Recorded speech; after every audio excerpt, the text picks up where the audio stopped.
Okay. So, as I said, today I am going to start with Gaussian states. Later I will also introduce non-Gaussian states, but for the time being I will talk about Gaussian states. So, what are Gaussian states? Gaussian states are those states of continuous variable systems rho. So, this may be single mode, two mode, multi mode, for which is Wigner distribution. So, this is for single mode, multi mode case you will have alpha 1, alpha 2, etcetera. Okay. So, this is a Gaussian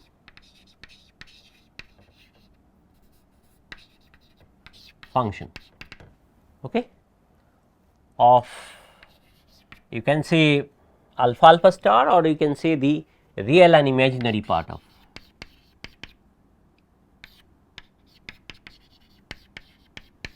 because this is in the phase space. Okay. So, this is a Gaussian function. What sort of Gaussian function? Because Gaussian function is everywhere non-negative.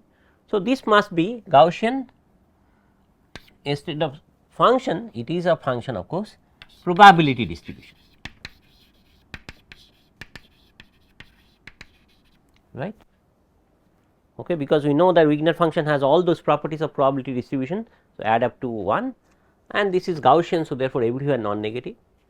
So, this is the case. Okay. Okay. Now, why are we interested in this kind of distribution function, phase space distribution function? Because in experiments this kind of states, that means this kind of Wigner functions are easy to prepare compared to non-Gaussian states. Okay.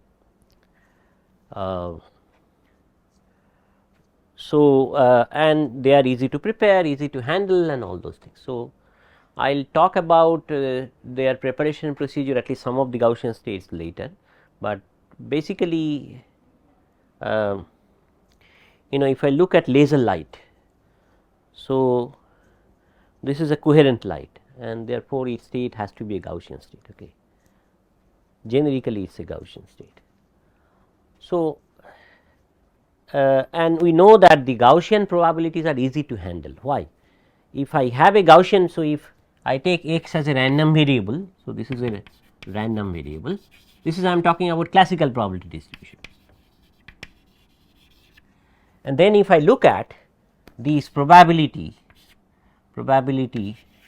that x is equal to small x value, okay, then we, if this is a Gaussian probability distribution, if this probability is Gaussian, then we know that things are much easier, in the sense that is first order moment, that means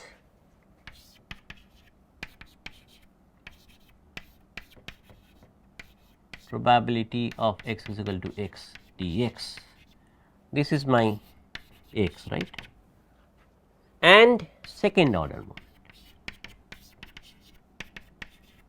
x square probability x is equal to x dx. So, these two are enough to describe these Gaussian distribution, and Gaussian distribution we know that they are described by mean and standard deviation, right. Here it is a two-dimensional Gaussian, so it will have two standard deviations. Which one is two dimensional? This is a Wigner distribution. Yeah, of course. So, it will have three parameters. No, for the multi-dimensional Gaussian distribution you will have more parameters, not just 3 or 4. But in the case of Wigner distribution.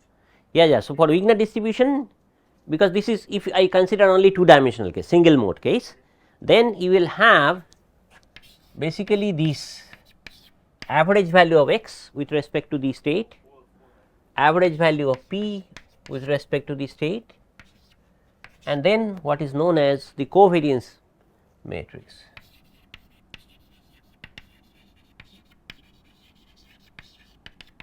So, this covariance matrix is basically this one.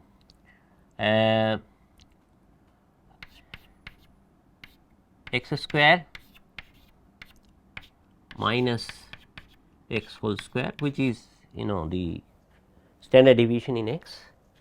Similarly, this is p square standard deviation, and then this is half x p plus p x minus x into p, and the same thing here, whatever is here this is same. So, this is your covariance matrix. So, what you should know is these two as well as all the entries of covariance matrix, and that will tell you the entire distribution, I mean the Wigner distribution. Okay. And same is the case in the classical one also. So, you need to know,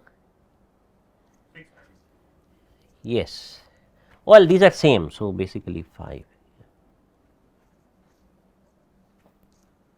I think 2 for mean and 2 for orientation of the, and then other 2 for the actual value. Basically, this is the what we do for the multivariate case in the classical probability distribution. So, you have mean values and then these covariance. Okay. You can go for higher moments also. This is the second moment. Okay. Right. So, here for the single variable case, of course, the mean and this second moment they are enough for Gaussian probability distribution. Had it been a non-Gaussian one, then these are not enough. You need more moments, higher order moments. Okay. Okay, good. So, this makes our life easier in the quantum case also, that the first order and second order moments are enough to describe the state. Okay. So, I mean this is for single mode. For multi mode case, this will be, let us say for 2 mode you will have 4 such average values, and then this will be a 4 by 4 matrix. Okay. Right. Okay. So,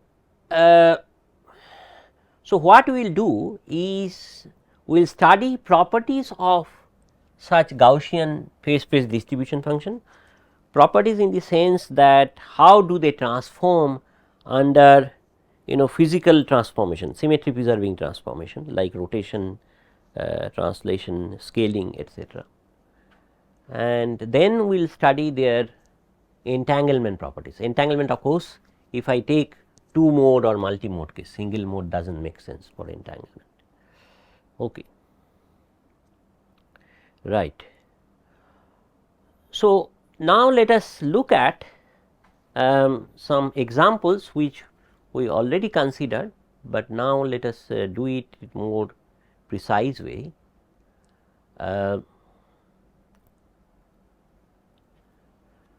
So, if I now take the state, okay. So, you recall that for a state rho, its phase space distribution function, S order distribution function is basically trace of rho into this operator alpha S. Okay. And this operator T of alpha S is nothing but displaced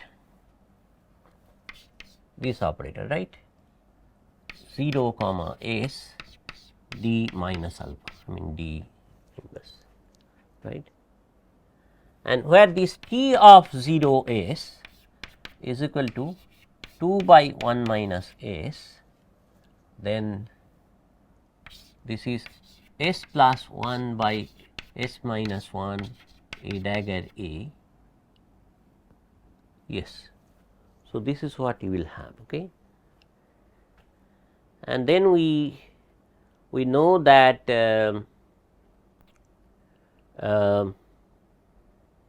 of course, this has singularity, right, in at s is equal to 1, and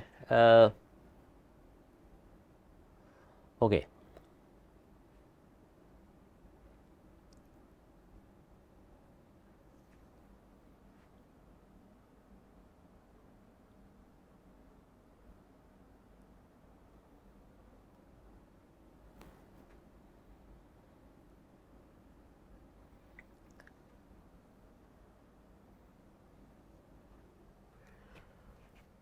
Right.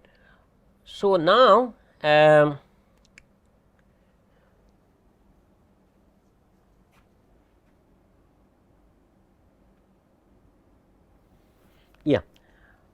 So, therefore, if I write it down, this will be 2 by 1 minus s, n is equal to 0 to infinity, this is s plus 1 by s minus 1 to the power n n n, right. Okay.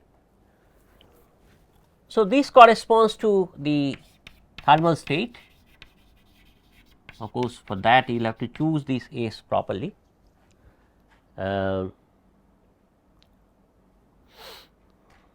So, you remember this is the thermostat, e to the power beta h by trace of e to the power beta h, right.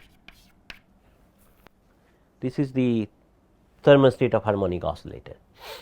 So, this is sum over n is equal to 0 to infinity e to the power beta, and this h is h cut omega n plus half. So, I will take this to be 1, h cut omega. Yes, minus beta or plus beta? Minus beta.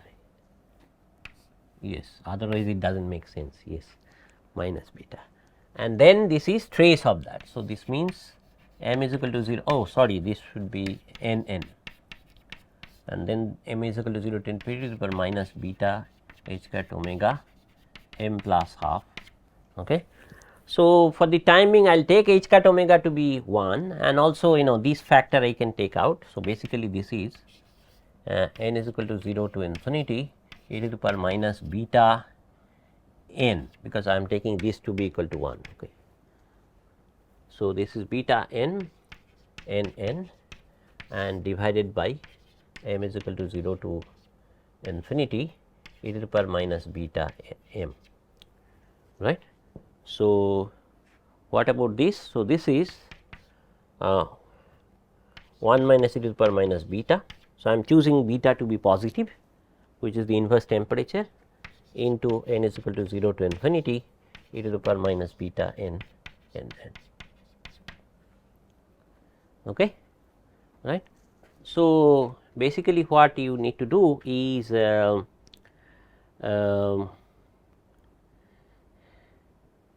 yeah, now there is this 2 factor, we should be careful. What should I choose?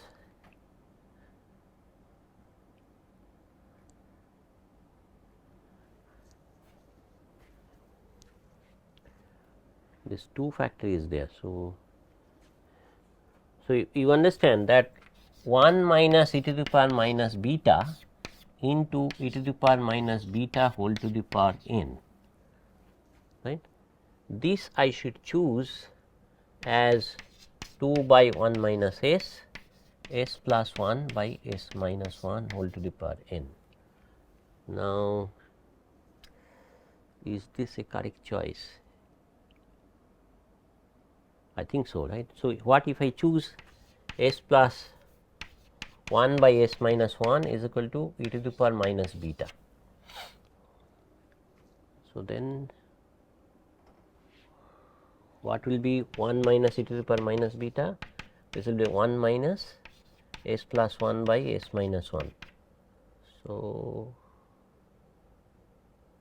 minus 2 by s minus, this is correct, right. Okay. So, I choose this as my case. So, therefore, what you need to have is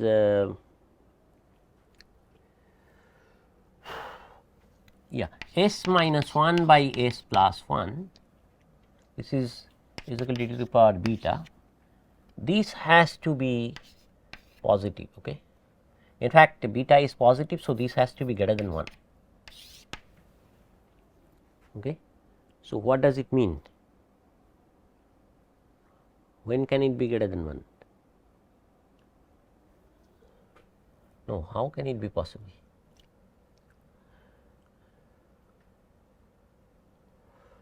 So, this is okay, right? S minus 1 by s plus 1 is e to the power beta. So, what so therefore, beta is equal to ln s minus 1 by s plus 1. Okay. So, what should be restriction on s?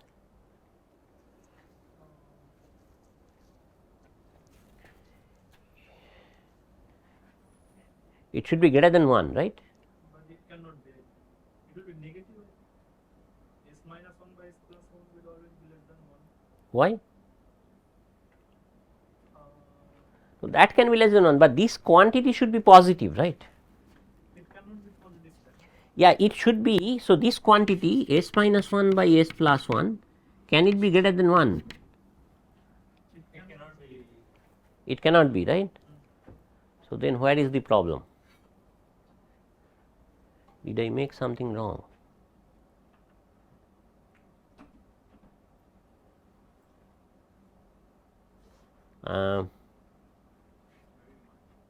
If s is less than minus 1, I think it would do. If s is less than minus 1, if s is less than minus 1, let us say minus 2, and this is then this is true. Yes, yes. Right. So, both of them, numerator and denominator, should be negative. Right. S can take negative value. Yeah, it can. It is a complex number.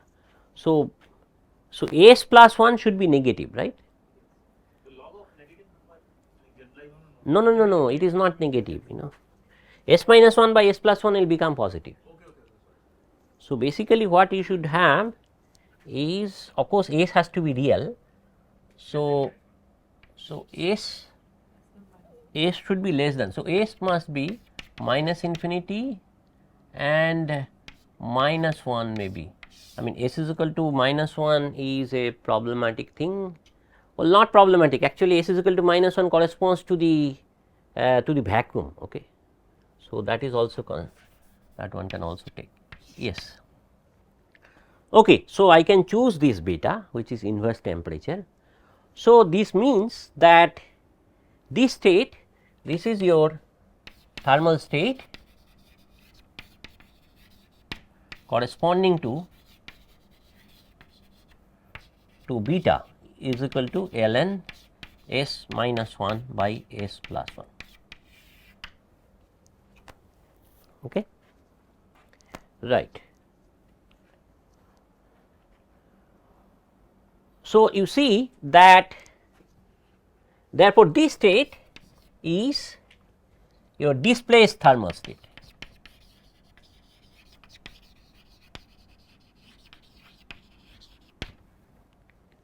It is a unitary transformation of thermal state. So, therefore, what you are considering here is the s ordered phase space distribution function of these I mean the average value of this displaced thermal state with respect to rho. Okay, right. So, this is what you were considering. Okay, good.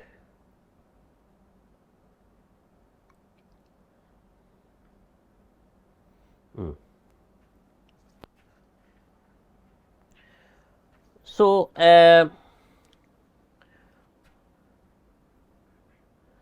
you can in principle figure out. So, let me see, maybe this part I will draw.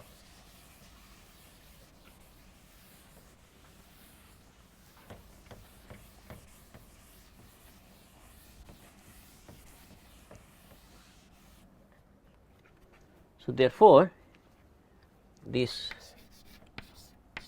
omega rho, this is alpha and s, this is equal to trace of your rho times this is the displaced thermal state. So, d alpha T of 0 s d of minus alpha, okay, and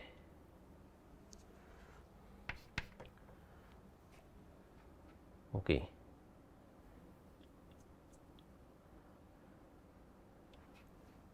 No, sorry, what am I doing?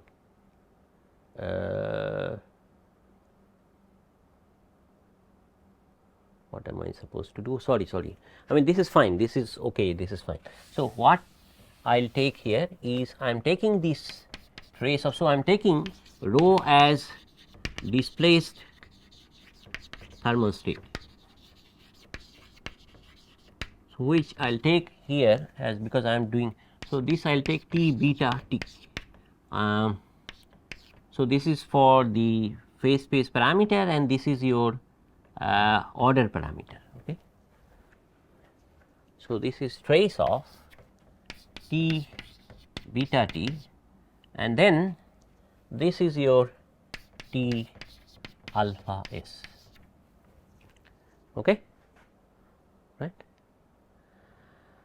Okay, good. Now, this I am not going to do it here, this I think you should look at the definition of this thing. So, this is a complex Fourier transform of, so d square gamma exponential of beta gamma star minus beta star gamma, then d of this is gamma t.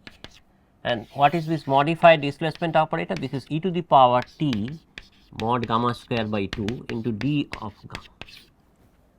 Okay.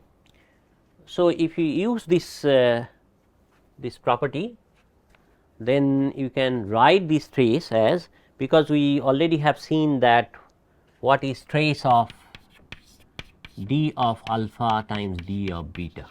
So, we know this thing, okay, they satisfy this. So, I will not do this once again. So, I will just write the result.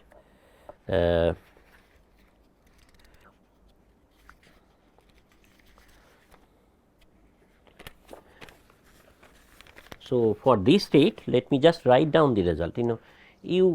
I guess you can figure out, right, this is just trace of this. So, what you will do is ultimately you will have to bring everything inside integral and take trace of this quantity. Okay.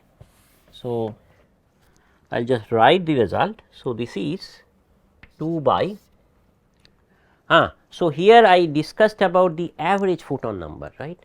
So, what is average photon number? Average photon number is so this one basically 1 minus e to the power minus beta, then n is equal to 0 to infinity n times e to the minus beta n. This is your average photon number. Okay. And this, if you calculate, you will see that this will be minus half what was the thing I have taken? Yes. So, this is minus half 1 plus s, and we have already chosen s to be within this range. So, therefore, this quantity is positive.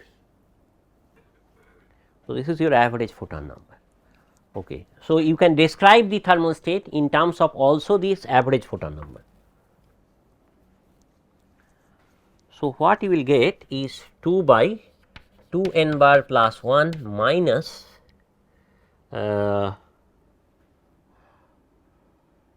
minus s, and then exponential of minus 2, here it is alpha and here it is beta square divided by 2 n bar plus 1 minus s.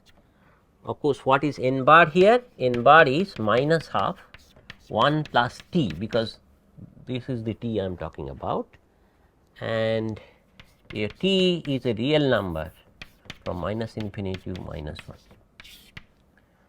Okay. So, if you use this formula, you will get this result, okay, alpha minus beta. Yes. So, this is, you see that this is a kind of Gaussian distribution. It is Gaussian distribution, because why it is a Gaussian distribution? How can it be Gaussian distribution? For that, this quantity has to be positive, okay. This quantity has to be positive, otherwise it does not make sense. Okay.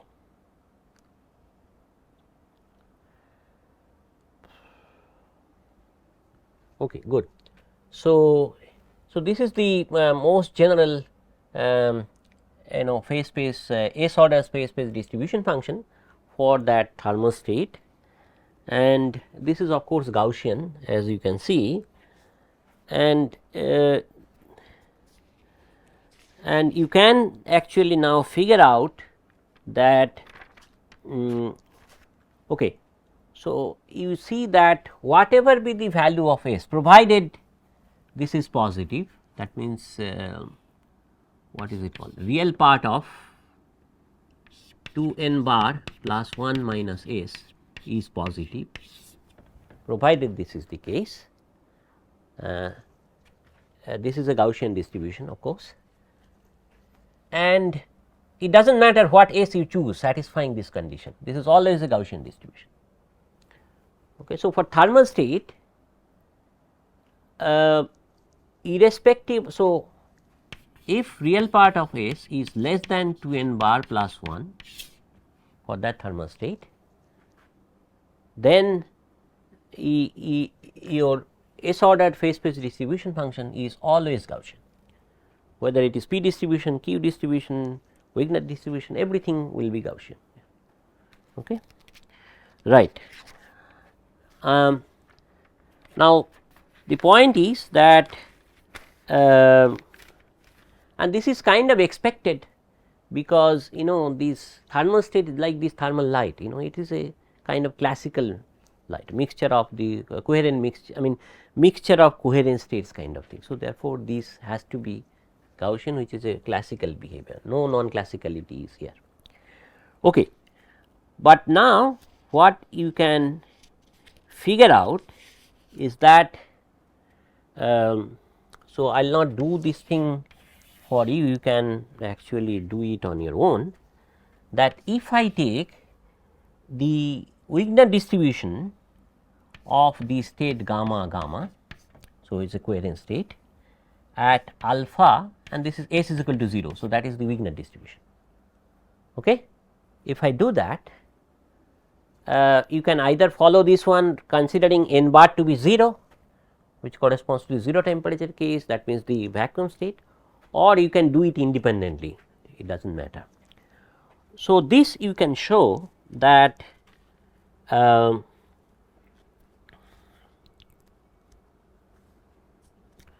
this is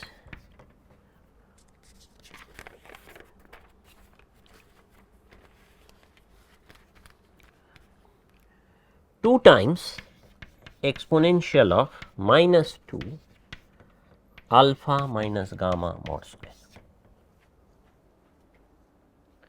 Okay. So, this is again you see that this is a Gaussian. So, even in phase space, so if I choose, if I write alpha is equal to let us say x plus I p by root 2 and gamma is equal to x naught plus I p naught by root 2, then this is 2 times exponential of what will be this minus x naught square minus p naught square, right. So, this is you see this is a displaced Gaussian displacement through this value x naught p naught. Okay. So, for vacuum state, so if I take gamma is equal to 0, vacuum state, this is Wigner distribution. So, this is 2 times exponential of minus x square minus p square, whereas for the coherent state, which is displaced vacuum state, you have the displaced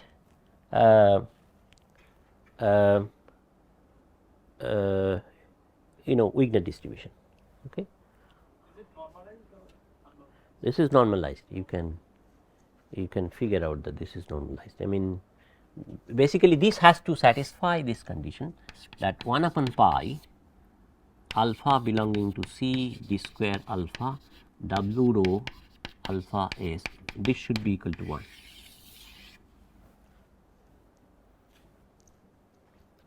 Okay. So, this has to be satisfied. Yeah. Okay.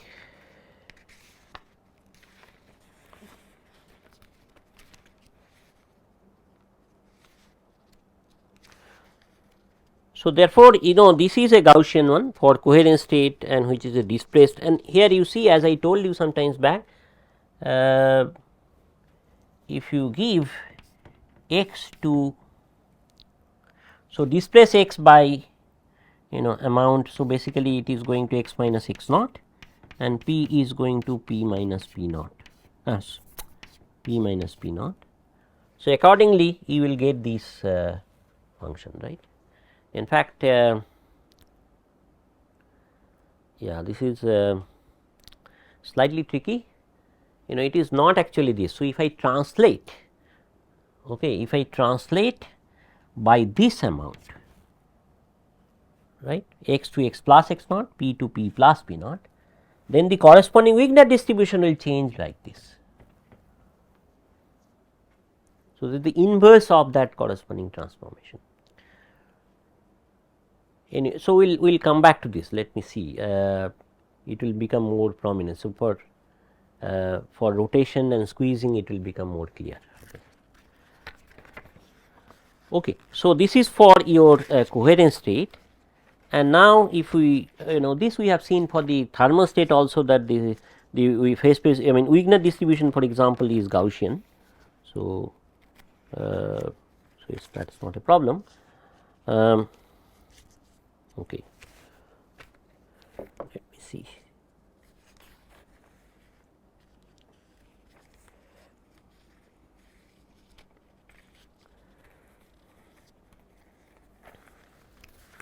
So, let me write down the Wigner distribution for the thermal state, and then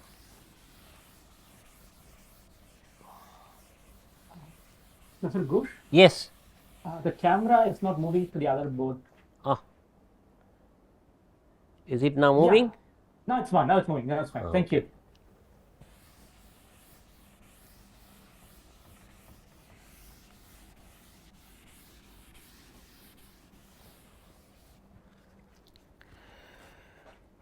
Okay.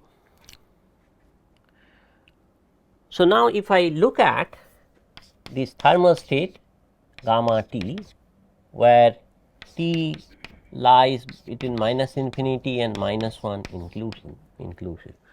So, this is my thermal state, which I told you, right, this is the displaced t 0 t d of minus alpha. So, this is anyway.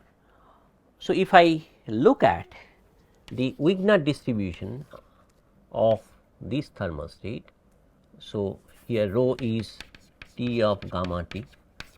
So, this is rho, not rho, sorry, alpha and s is equal to 0. So, this is the Wigner distribution. If I look at, you can once again figure out that this is, this I think I have written somewhere, right. What was that, the Wigner distribution? For this,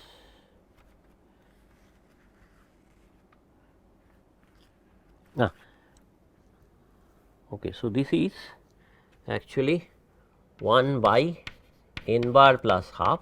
You remember n bar is equal to minus half 1 plus t, n bar plus half into exponential of minus 1 by 2 n bar plus 1, then this is. So, I told you that take alpha to be is equal to x plus I p by root 2 and gamma to be is equal to x naught plus I p naught by root 2. Some people do not use this root 2 factor 1 upon root 2 factor, then accordingly you will have to change the scaling. Okay. So, this will be your x minus x naught square plus p minus p naught square. Okay. So, this you can call it as your Wigner distribution at x p. Okay. So, this is how we denote it. So, you see that this is again a Gaussian one. So, this is for the thermostat, Wigner distribution is a Gaussian one. Okay. Right. Now, what is so, I mean, is there a common structure of all these Gaussian distribution? For coherent state we have this form, for thermostat we have that form, and you can go on having other Gaussian states also. So, basically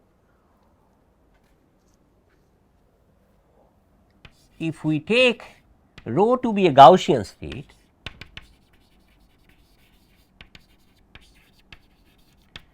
it means that is phase space. So, I am talking about single mode, it can be generalized to multi mode case also. So, this is 1 upon square root of determinant of capital gamma exponential of minus half, let me call it as r vector transpose, then this is gamma inverse, then r vector. Now, what is gamma? So, gamma is the covariance matrix.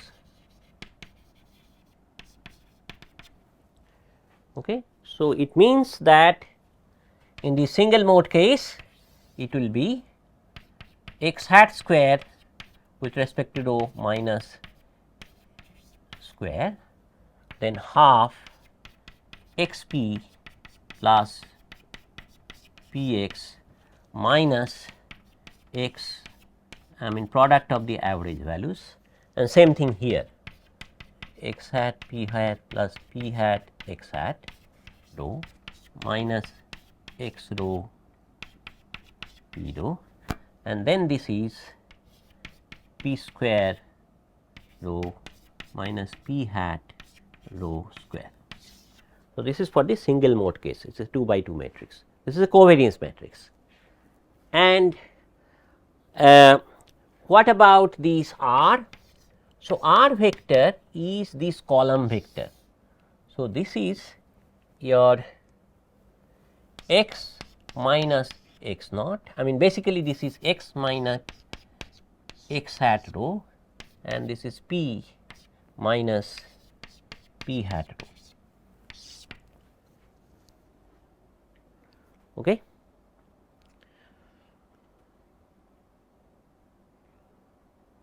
So, if you look at literature, you may find some factor here, sometimes pi, sometimes 2 pi, 4 pi square, etc. So, that depends upon how you choose this thing. Okay.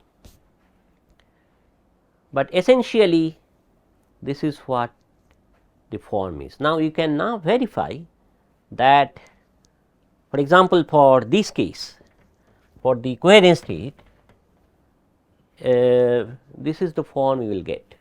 For thermal state, again this is the covariance matrix you will get. Okay.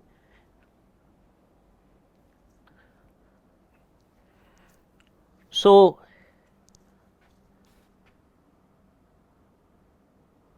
you see that basically you have first order and second order moments to describe your covariance matrix, and that is it, that will give you the Wigner distribution. This is of course for Gaussian states, if it is not Gaussian state things are different. Okay. Yes. Yeah, so I was just thinking that these off-diagonal entries, Yes. they are 0 for classical states. They should be 0. Yes. Yes. But quantumly, that's not necessary. That's not the case. Yes. Yes. But then even in quantum case, would you have a Gaussian? For coherent state, these are 0. Okay. Yes. For anything that's classical, or close Yeah. to classical. Like the point is if that expectation over there of xp plus bx it factors into x times p, like expectation of x into expectation of. No, no, this is operator, right? It is operator, but that can right. Um, This is an operator, right? Yeah. I mean, you cannot factor them out. no, but that happens for two variables when they are independent. Exactly, But exactly. when they are no longer independent, like Yeah, because in quantum theory these don't commute, okay, so you cannot factor them out. mechanically those would not factor, but Exactly. classically in the independent case they will. If they will, yes, they will, yes. In fact, classically you can think of it like a joint probability distribution Yeah, yeah, yeah. of x and p. Yeah, And if they are independent, of course, you can factorize them. yes, and then it becomes Gaussian. Yes, clearly yes, from here. yes. But even in the quantum case, I guess that this covariance matrix can be diagonalized, right? Yes, in fact, we will talk about that. So, actually, this covariance matrix, Yeah. this is of course positive definite, one can prove that. Okay, then it can be diagnosed. Okay. In fact, not just positive definite, it has to satisfy more restricted condition. Okay, so which is what we call as, so this gamma plus, again there is this issue of this, some people use this 1 by root 2 factor, some people don't. So we will have I by 2 omega, this is greater than or equal to 0. Now what is this omega? This is called as the symplectic matrix. Okay. So gamma is strictly positive, but this has to be also the case. Okay. And in the simple case of single mode, this thing is iota sigma y. Okay. So this is what? Sigma y is 0, 1, minus 1, 0. Yes. Okay. So this is also a symplectic matrix. Basically, this gives rise to a kind of matrix in the sense that I will consider all those transformation like x p going to x prime p prime. Let us say this is a canonical transformation through this matrix S, which is a linear canonical transformation. So, S omega S transpose should be equal to omega. Okay. So, every canonical transformation should satisfy this condition. Okay. So, this is a kind of kind of matrix. So, it governs the canonical transformations, right.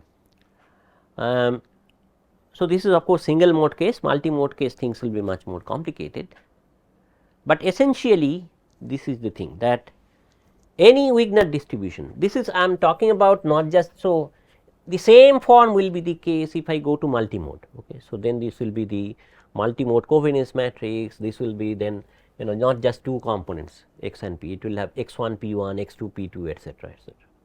Okay. Okay.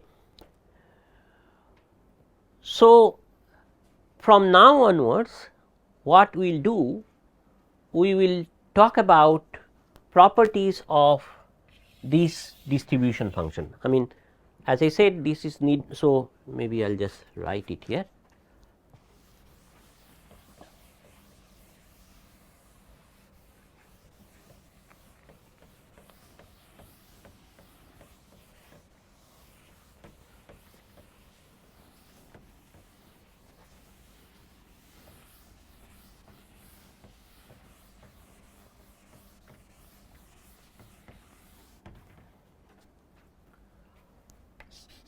So, Gaussian state, let us say this is n mode Gaussian state rho. So, then its Wigner distribution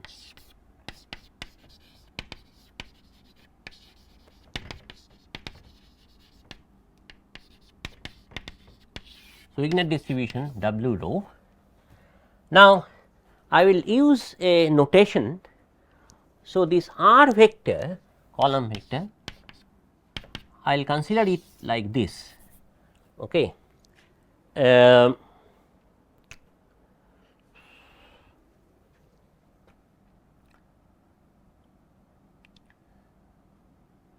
You can take it like this. Okay. So, basically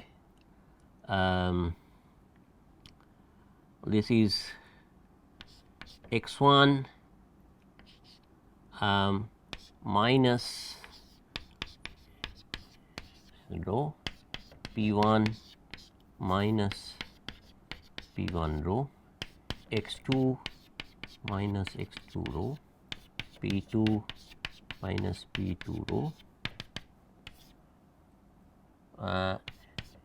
x n minus x n rho, p n minus p n rho. Okay. So, this is the vector that I will use, it is a real vector, and this I will write here as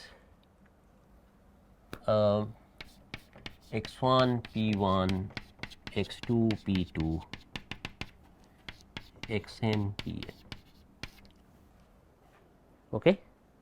So, this is by definition, this is 1 by, once again I said that in some work you can see there is a factor here.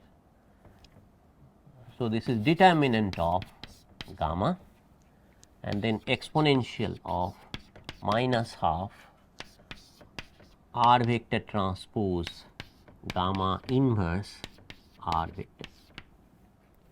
And what is this gamma? Gamma, so this is, let us say, j kth entry of gamma. This is equal to half r j r k plus r k r j rho minus r j rho r k rho. So, you understand what are r j r k? Okay. So,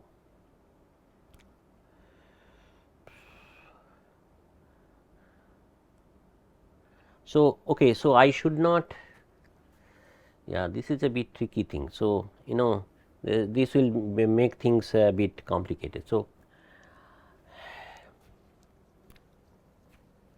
things will be simpler if I choose these first order moments to be 0. Okay. Then you do not have to bother about this. But in this, so basically maybe write like this. So, this is your expectation value of half of anti-commutator of r j minus r j rho and r k minus r k rho. This is your j kth entry. Okay.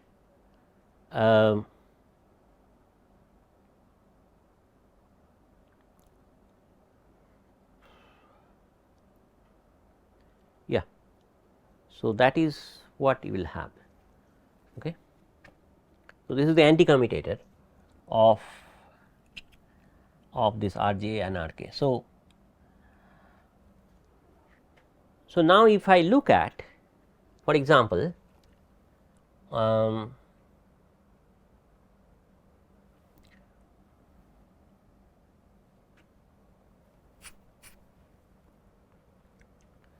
what about this r j commutator of r j and r k, what will be this?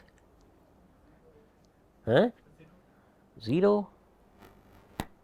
I mean, RG is the jth element of that matrix. Yeah. This one, right? Yeah, but here in the commutator, these two, these are scalar. I mean, these are fixed numbers, so they don't, so you don't have to care about that. So, what will be this? For k equal to j plus 1, it will be non-zero. For everything else, it will be 0. Yes, but if it is j, if it is non-zero, then how much will be its value?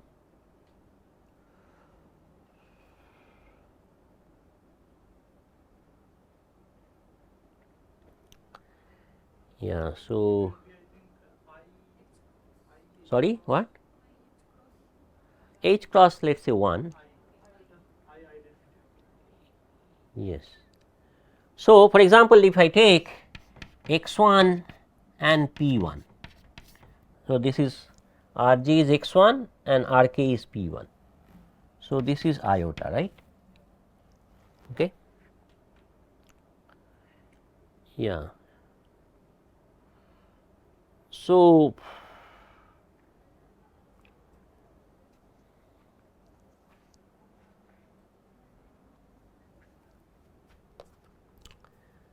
yeah.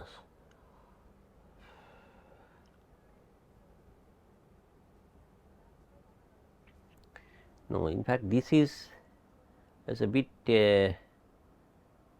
cumbersome issue. So, I should take either this or, and then I should not take this part, or I should take yeah, that is why I said, if I take this to be 0, then my life will be easier. Okay. Yeah, I mean that if we calculate it will be 0, right? Because Which one will be 0? that RJ row expectation will be 0, right? Because it's, for instance, for the second entry, Yes, P1 row yes, minus it will be P1 row, 0. so it Yes, will be 0. it will be 0. Yes, yes. So, no, what I wanted to say is that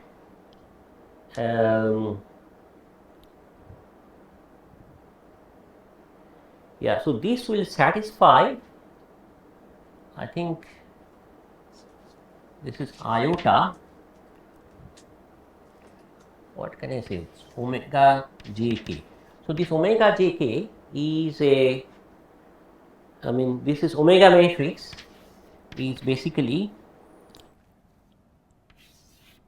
direct sum of this I sigma y. So, this direct sum is over all the modes. Okay. So, this is a 2 by 2 matrix. So, you take over n modes. Okay. Right. So, this matrix will look like 0 1 minus 1 0, then again this will be 0 1 minus 1 0, so on, and rest of them are all 0. Okay. Do you agree with me? This is the omega matrix. Okay. Okay. So, this is my Wigner distribution, n mode Gaussian state Wigner distribution, and we know that this gamma has to be strictly positive. In fact, what you can show is that not just gamma, this uncertainty relation, because every state should satisfy the position momentum uncertainty relation, that corresponds to, so the uncertainty. So, this is Robertson Heisenberg uncertainty relation. This tells you that this gamma plus I by 2 omega is greater than equal to 0. Now, again it can be I by 2, I think in our case this should be I by 2 instead of I. Okay. So, this has to be satisfied, because this is exactly what these uncertainty relation tells us, that this delta x times delta p greater than equal to h cross or greater than equal to half in our case. This is what the uncertainty relation tells us. Okay.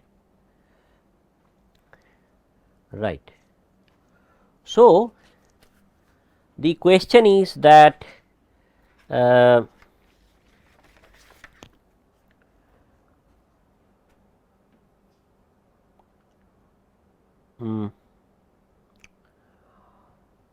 so, one can figure out the structures of this covariance matrix corresponding to the known Gaussian states, namely coherent states, thermal states, squeeze vacuum states, all of them you can figure out what will be the structure. Okay. Right. So, what we will do is to look at in more details in this structure and try to talk about entanglement properties of such state, because this is a multi-mode state, it can be at least 2. Okay. So, entanglement properties of such states. So, this we will do step by step, we will have to do. And so, the interesting thing what we will see is the following. Okay, before that, so we have seen that for coherent state Wigner distribution is Gaussian, for displaced thermal state or even for thermal state the Wigner distribution is Gaussian. One can also show that for squeezed vacuum state Wigner distribution is Gaussian. Okay. But the problem is that coherent states, thermal states, these are kind of classical states, okay, because if you figure out their p distribution, they are non-negative, everywhere non-negative. So, this the squeeze vacuum states, for them also Wigner distribution is Gaussian, therefore, everywhere non-negative, but we know that the squeezing is a non-classical effect, but the Wigner distribution cannot capture that. So, we will see that its p distribution can capture, because p distribution will be singular for this squeeze vacuum state. Anyway, so what we are planning to do is to introduce this notion of squeezing, okay, and then we will see where, I mean, we will have to talk about Wigner distribution etcetera for squeeze vacuum state, right. So, again we go back to harmonic oscillator. See, whatever we are discussing is not just true about quantum harmonic oscillator, it is true about quantized electromagnetic, I mean quantized radiation field also, you know. So, this formalism is not just necessarily true for harmonic oscillator. Okay. So, if I take 1D quantum harmonic oscillator Hamiltonian, which is p square by twice m plus half m omega square x square. So, we have seen that if I, so this is a harmonic potential, this particle is moving now. So, this is the x axis. So, particle is here, this is my origin. So, this is my x. So, on this thing I have put a charge and then I put this constant electric field, and then we have seen that this corresponds to displacement in the x axis. Okay. So, special kind of displacement, and that gives rise to a coherent state, right. So, this corresponds to real displacement.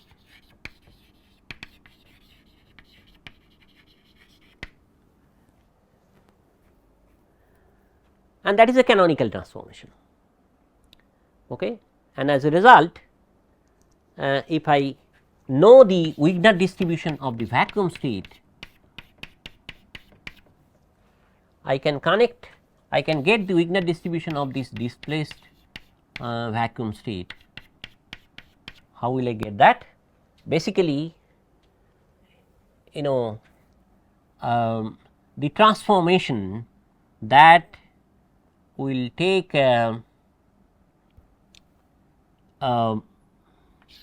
my x and p. So, this is my canonical transformation. This will take me to x prime and p prime. Okay. Right. So, this will be basically, so this is my translation, right, in the case of this displacement. So, this will be what about this? So, this will be basically your S inverse of these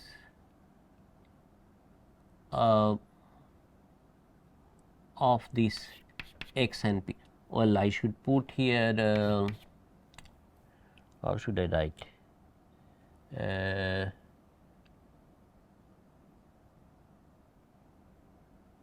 Yeah.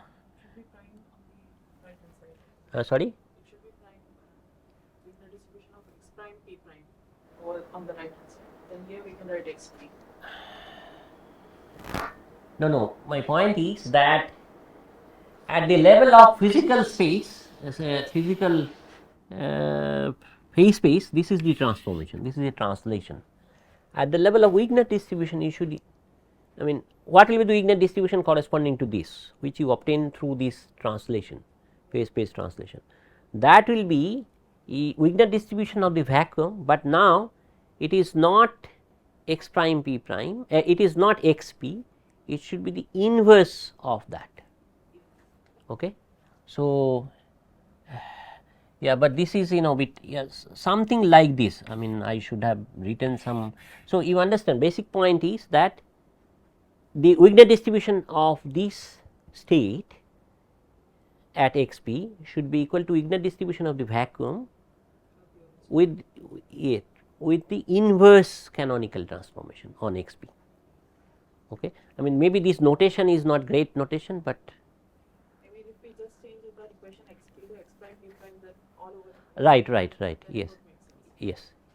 yes, yeah, maybe that will be the case. Yes, Now, s inverse of x prime p prime is yes, right. Okay. So, this is what we will see, and this is not just for these phase space displacement, this is true for any canonical transformation.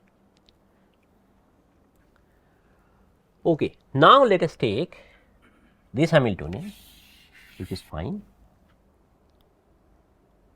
Let us take this omega to omega prime. Okay. That means, I mean, what is the relation between this spring constant and this m omega square? Half k x square, right. Okay. So, you can also change the spring constant if you want, but that is okay. So, let us change this omega to omega prime. Okay. So, then your Hamiltonian, so let me call it as h omega. So, h omega prime, this is equal to p square by twice m plus half m omega prime square x square, and this is equal to p square by twice m plus half m omega. Okay, so I should write omega prime by omega whole square into half. Okay, sorry, maybe what should I do? Let me half m omega square and then omega prime by omega x hat whole square. Is that a correct statement? Okay, right. So, what is it that I have done? Basically, I have changed x to omega prime by omega x. So, this is a scaling, right, scaling transformation, but this is not alone, it is a canonical transformation, because unless I do this thing p going to omega by omega prime p, this will not be a canonical transformation.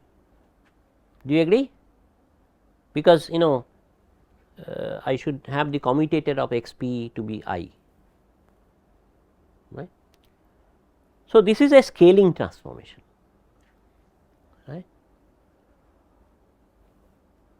So, the scaling transformation, of course, it is a canonical transformation,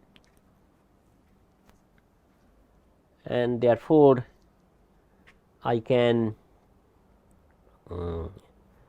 say that yes, this is allowed transformation, and because it is a continuous transformation, because it is a continuous parameter scaling. So, I can think of through this Wigner's unitary anti-unitary theorem that there will be a corresponding unitary transformation at the level of states, operators, etc., right, which corresponds to the scaling. Do you agree? Okay. So, we need to figure out that unitary transformation. So, for example, if I ask you the question, how will the ground state of this Hamiltonian be related to the ground state of this Hamiltonian? Is that a, first of all, is that a valid question? It is a valid question, right. So, how will I, so let me call this as this ground state as 0 omega, okay, and this ground state as 0 omega prime. So, how are they connected? 0 omega prime and 0 omega, how are they connected? Because this is a canonical transformation, I know that there will be corresponding unitary transformation. So, basically u of, so let me call it as u omega to omega prime because of the unitary, h omega u omega to omega prime dagger, this should give me h omega prime. Do you agree with me? What would the form of this u? Yes. So, what will be the form of this? But you agree that such an u exists, it should exist, okay. And therefore, I can also figure out, because then what will be this? So, this will be basically u omega to omega prime acting on this, okay, right. Okay, so this you get from the average when you take the average of that Hamiltonian. So the average should be constant for initial that get 0 omega and get 0 omega prime. So from there you conclude that your state should change like this. That the No, not for average. Average is a bit far. I mean, thing. What? Because of this relation, if you look at the spectral decomposition of this, the eigenvectors of this h omega prime are related to the eigenvectors of omega by this, right? okay. Okay. Eigenvalues will be same, but the eigenvectors will be different. Okay. So the question is, what will be this thing? And we will see that this is of course canonical transformation, linear canonical transformation. We will see that this unitary can be generated by a Hamiltonian which is quadratic in x and p. Okay? And any unitary generated by a quadratic Hamiltonian is a Gaussian preserving transformation, a Gaussian transformation. Okay? So this is what we will see. Okay. Now let us jump one step ahead.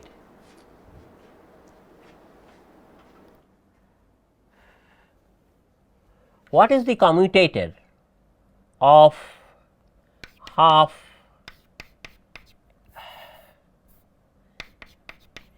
so now I am going into the dimensionless quadrature operators, okay,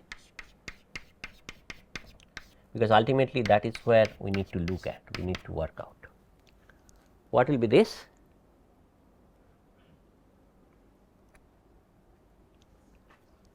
Any idea?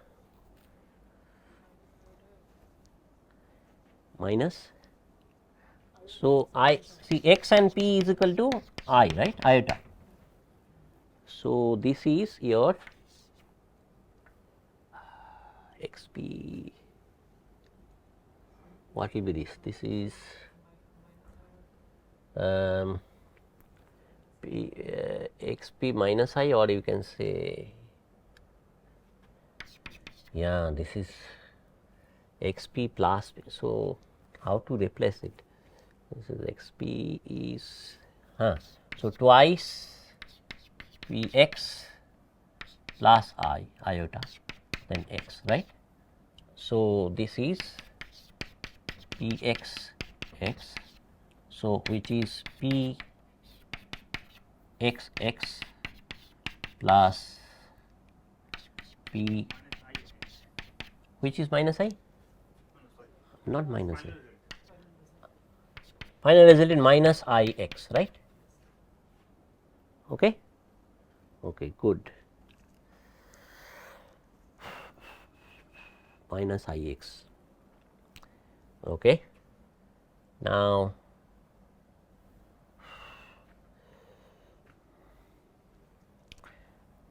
Yeah, actually what I want is, okay, one more step, okay, xp plus px square x, what will be this?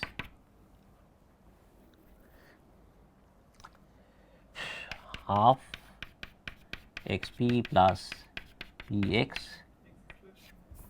then this will be minus ix, right, and then minus ix half xp plus px. Oh, but then yeah, essentially what I want is this one, okay, maybe you can figure out. So, basically this is what I want, exponential of some real number r by 2 xp plus px. So, r is a real number, in fact non negative number, acting on x, and then, but this is not unitary, right. So, what should I take? I, right, in order to, this is it unitary? No, this is Hermitian. So, maybe I will take iota here, okay. So, and then minus I r by 2 xp plus ex, okay. So, this is what I want. So, for that of course, you need this kind of commutation relation, or what was that formula, this e to the power a b e to the power minus a kind of thing, right. Yeah, what was that? I mean, BCH identity. yes. This is equal to x, right, and then yeah, plus commutator of this and x, right. I r by 2 xp plus px, then x plus so this is 1 by factorial 1 by factorial 2, second double commutator basically, I r by 2 xp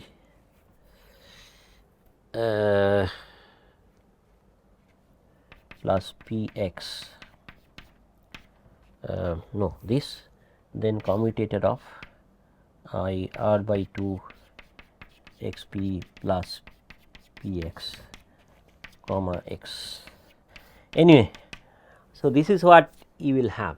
So, essentially what one can figure out, I will have to, I mean you can also verify, it is not so difficult.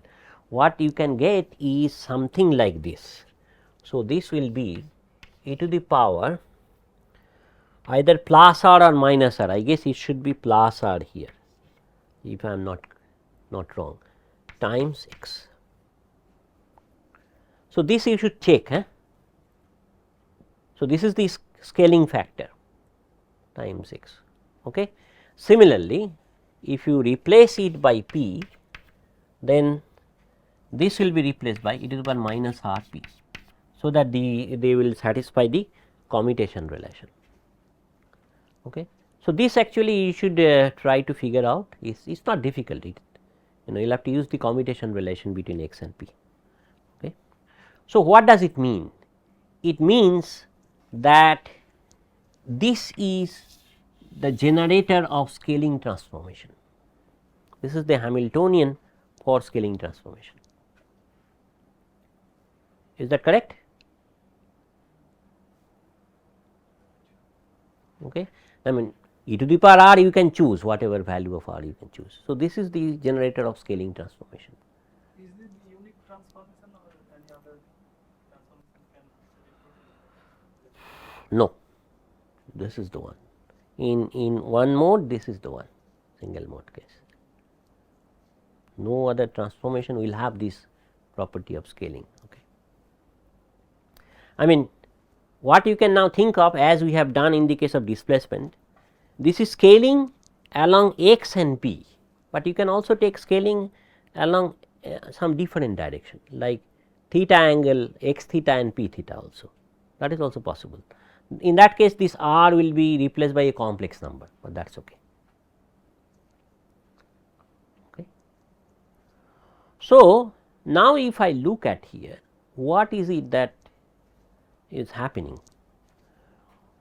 So, basically your this u you can now think of. So, let us say I take this omega prime by omega as e to the power r or e to the power minus r, whatever be the case.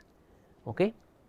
So, therefore, omega to omega prime, this is your exponential of maybe minus I or plus I r by 2 x p plus p x. Okay. And then I can figure out what will be its action on this ground state, right. Okay. So, now if I write it down, half x p plus p x in terms of this annihilation and creation operators. So, this is 1 by 4, this is a plus a dagger and p is what is p? This is I, a dagger minus a plus I by 4, a dagger minus a plus a dagger. Okay. So, is that the correct one? Okay, good. So, a dagger, a dagger, and this is minus a dagger, it get cancelled. A minus a dagger a plus a dagger a will get cancelled, and now here it is minus a square, here it is minus a square.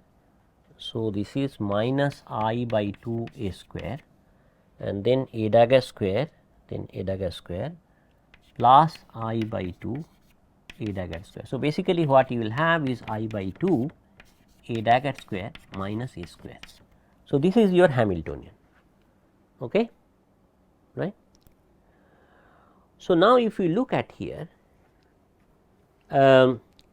you see that if I now look at this u of omega omega prime, this is exponential of, this is I r times I. So, basically this is r by 2 a square minus a dagger square.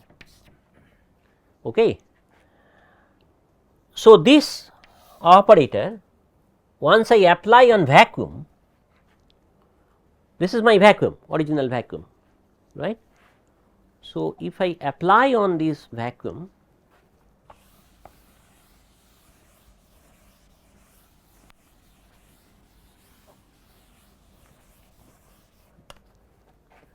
so exponential of r by, so for my case r is positive, okay, but as I said you can do the scaling at different angles. So, a square minus a dagger square. So, if this acts on the vacuum, then you will have terms like vacuum plus r by 2 a square minus a dagger square acting on vacuum plus r square by, so r by 2 whole square into 1 by factorial 2 a square minus a dagger square acting on vacuum, so on and so forth, right. So, if you look at here, you see that you will have only terms like vacuum, then plus something on even Fox 4, right. So, this will be superposition of the even Fock states. So, you will not have any odd Fock states, right. So, in principle, if I look at the photon number distribution n of, so let me call this as R simply, this is my notation, squeeze vacuum state. So, P n of R, so this is 0 for odd n, okay. For even n only you will have, there will be also a factor here. So, for even n you will only have non-zero terms, okay, right. And this is exactly what we get to see in experiment also with squeeze vacuum state. If I do the photon number counting, this is the result you will get. For all odd photon numbers it should be 0. Well, experimentally it will be not exactly 0, but very very close to 0, okay.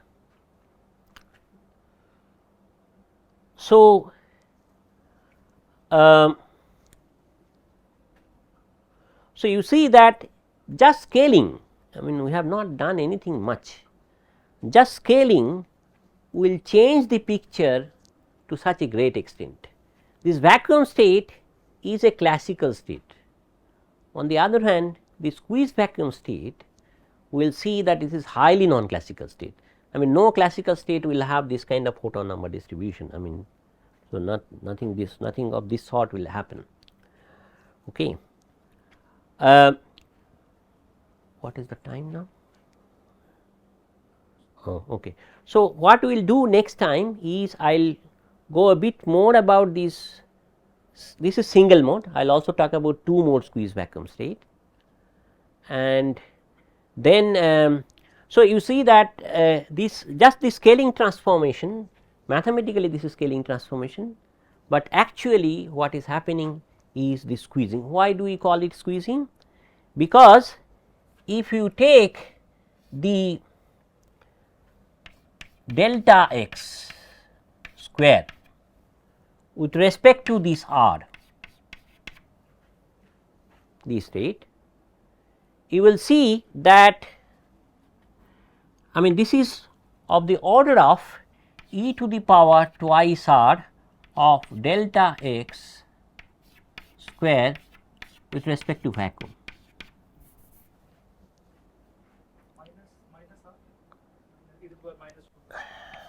Well, as I said, it will depend whether you take e to the power r or e to the power minus r. So, you took R positive. So, this will be of the order of e to the power minus twice r, but as I said you can take any one of them.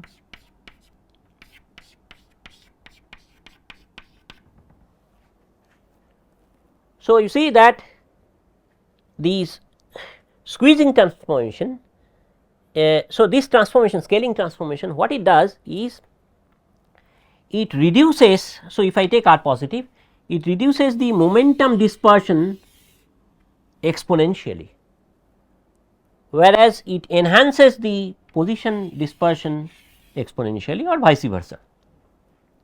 As I said, you can do it in another direction also, that is not an issue, a rotated direction, okay. So, this means what?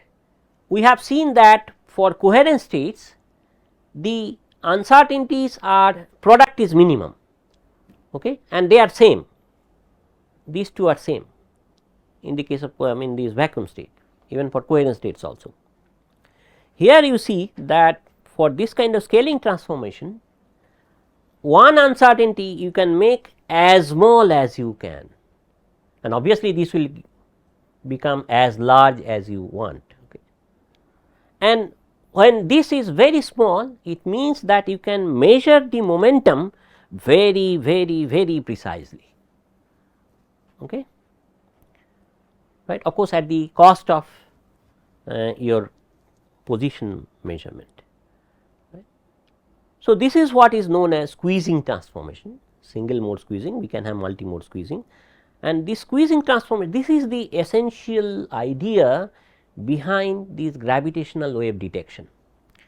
So, gravitational waves are very faint waves, right. I mean their intensity is very low. So, when they come, think of a mechanical oscillator. So, it will basically change the position of that mechanical oscillator. If it changes even a small amount, that can be detected by an optical gadget, optical interferometer, and that is what people do in this gravitational wave detection. So, you need to use squeezing in order to detect such very faint wave phenomena. Okay. So, I will stop here today. Next day what I will next day means 24th. Okay. So, I will again start discussing about single mode, two mode squeeze states, and then its relation with non-classicality, how to get two mode squeeze state from single mode squeeze state using beam splitter and all that I will do. So, by the meantime you can look at literature, any quantum optics book will deal with this. Okay. So, for example, you can look at this book by, there are plenty of books.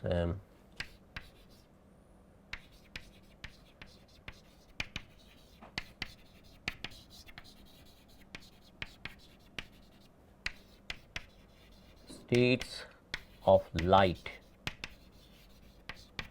This is by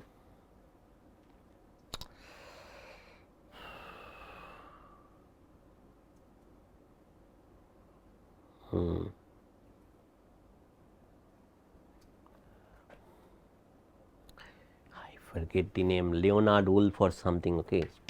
So, he has also an optics book. So, you can look at either that optics book or this book. I forgot the name, Leonard Wolff. Yeah, maybe UL. Yeah, Leonard Wolff. Wolff. Yeah. Leonard Wolff. Okay. So, this is a very simple book. You can take a look at it. For it does not talk much about this distribution function and all that, but you will get a glimpse of this the squeezing and beam splitter action and all that. Okay. So, I will take my next class on 24th. Okay. Okay, thank you. So, Professor Ghosh. Yes. So, is there any good reference to learn some more about Gaussian states, the general mathematical properties of Gaussian states? Well, there are plenty. In fact, I have not yet started in details, but anyway. So, you can look at the PhD thesis of, that is of course mathematical. This is in archive, I think it is 2007 or something, I forgot, by Gerardo Adesso.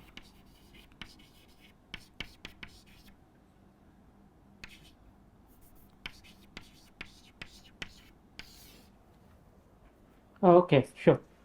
Yeah, thank you, Mr. Ghosh. Thank you. Okay, thank you. Hello, sir. Yes, yes. Sir, the state, this squeeze state, as you have written, like this is like that 0 plus 2 plus 4 plus dot dot dot. Yes. So, the like, is it like something like this mode entangled states like of 0 particle and 2 particle? So, like, is there a resource involved with this kind of? So, here is no question of mode, because I am dealing with single mode case. Okay. Okay, but this particle number is changing. Particle number is changing. Yes, yes. So, if we consider a 0 particle and 2 particle based Yes. state, so like in the particle number degrees of freedom. Yes. So, like, is there a resource like not entanglement resource, but can other form of resource? Yeah. This is actually this is a non-classical resource. That is what I will talk about. So, this kind of superposition corresponds to a non-classical resource. Okay. Okay, sir. Okay, thank you, sir. Thank you.